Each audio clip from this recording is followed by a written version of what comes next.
We continue our reading of Turn Your Eyes Upon Jesus, an invitation to spend a year with your best friend, a daily devotional by author George R. Knight.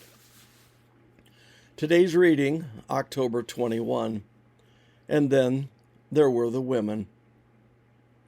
Many women were there looking on from a distance, who had followed Jesus from Galilee while ministering to him. Among them was Mary Magdalene, and Mary, the mother of James and Joseph, and the mother of the sons of Zebedee. Matthew 27:55-56. Women, are they all that important? One would have to wonder by the record of a historic Christianity dominated overwhelmingly by males. But the gospel writers seem to be of a different opinion.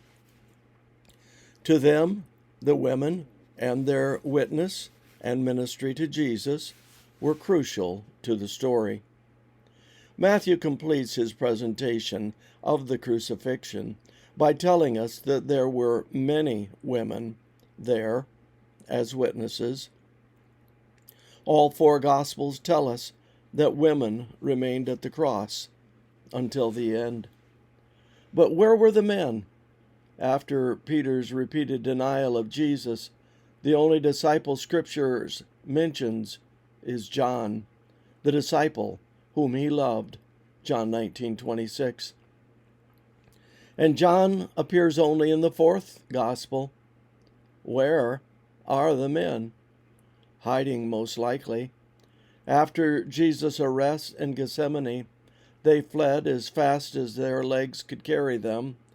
They had no desire at the time, apparently, to be too close to a condemned criminal. Against that background of male failure, the courage and devotion of the women shines forth all the more brilliantly.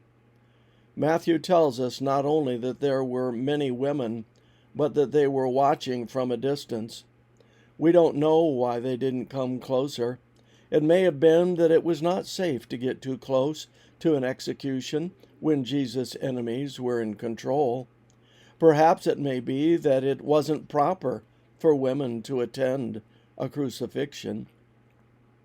Or it could have been that they wanted to put some distance between themselves and the mockers.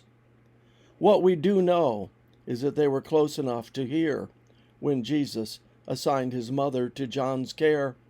But the most important thing we learn about those women is they were there at all. In the absence of the male disciples, they provided support and a show of loyalty to the suffering Jesus when he needed it most. But this was not some new development. Matthew indicates that they had followed him all the way from Galilee, ministering all the while to his needs. All along they had supplied the penniless Jesus what he had required for bodily survival.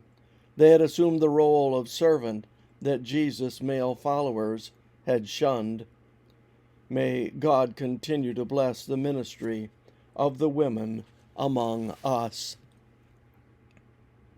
This concludes our reading today of Turn Your Eyes Upon Jesus.